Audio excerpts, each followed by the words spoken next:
ಎನ್ನುವ ದೀರ್ಘ ಧ್ವನಿ ಕೇಳಿಸಿತು. ಹೌದು ಮಗನೇ. ನಿಮ್ಮ ಕರೆಯನ್ನು ಆಲಿಸಿ ಓಡಾಡಿಕೊಂಡು ಬಂದೆಯಮ್ಮ.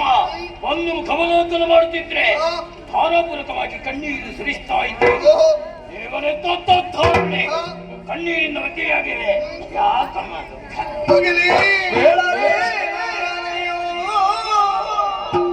ಮುದ್ದು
ಕರೆಯುವುದಕ್ಕೂ ಕಾರಣ ಉಂಟು ಮಗನೇ.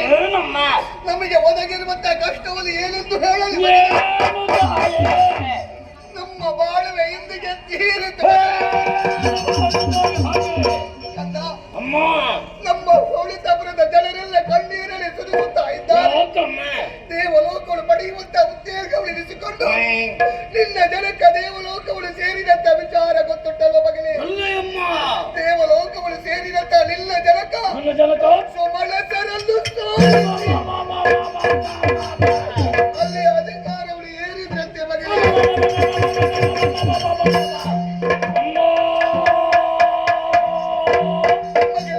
ಇದು ಸಂತಸದ ವಿಷಯವಲ್ಲವೇ? ಇದಕ್ಕಾಗಿ ಹೇಳುವುದೇ ಅಮ್ಮ. ಆದ್ರೆ ಮುಂದಿನ ವಿಚಾರ ಹೇಳುವುದಕ್ಕೆ ಲಾಲಕ್ಕೆ ತಡವರಿಸುತ್ತೆ. ನಿನ್ನ ಜನಕ ದೇವಲೋಕದಲ್ಲಿರುವಂತಹ ಸಂದರ್ಭ ಏನಾಯ್ತಮ್ಮ ಮಗನೇ?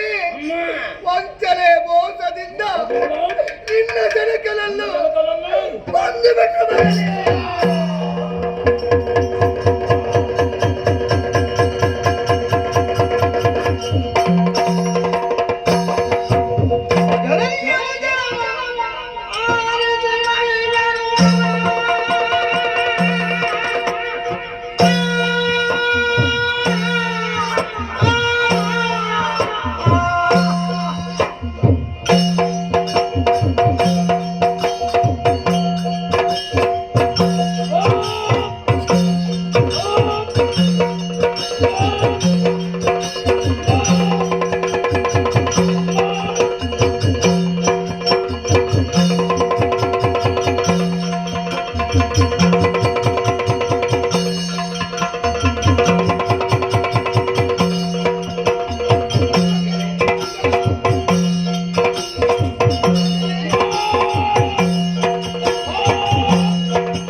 ನಾನು ತಪ್ಪಲಿಯಾದೆ.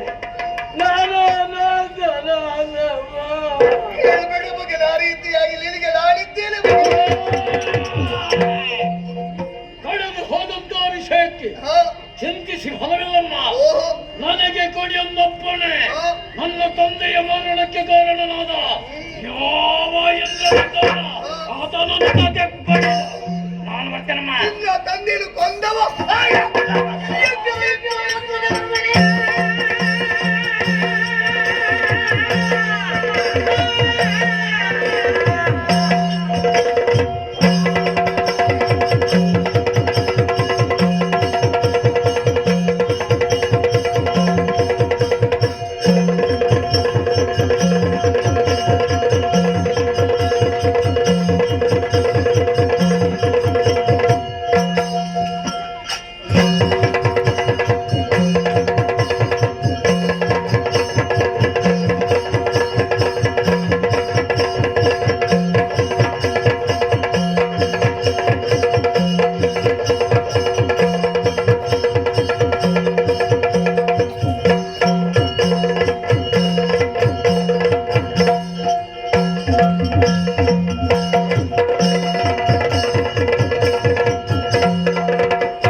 ಅಮ್ಮ, ನನ್ನ ತಂದೆಯನ್ನು ಕೊಂದ ಯಾರವ? ಯಕ್ಷ ಮಗನೇ. ಯಕ್ಷ. ಆ ಯಕ್ಷಕ್ಕೆ ಕ್ಷಾತ್ರ ಲಕ್ಷವೇ ನನಗೆ. ಓಹೋ ಅಮ್ಮ, ನಾ- ಆತನನ್ನು ಸಾಧೆಪಡಿಯುತ್ತಿರುವಂತ ವೇಳೆಯಲ್ಲಿ ಓಹೋ ನಮ್ಮ ಕುಲದೇವನಾದಂತ ಶಂಕರನೇ ಹಾ ಮನೆಗಳೆಲ್ಲಮ್ಮ ಹೌದೇ ಸಮಾಧಾನವನ್ನೇ.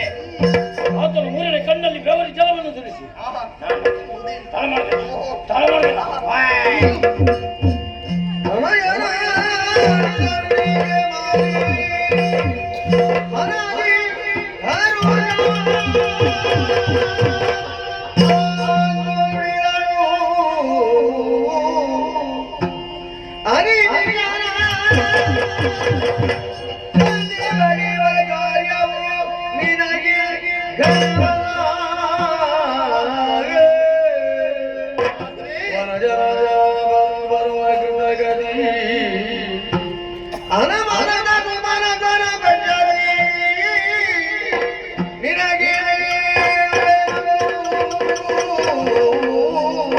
ವಿಧಿಯಲಿ ಪಡೆಗಳು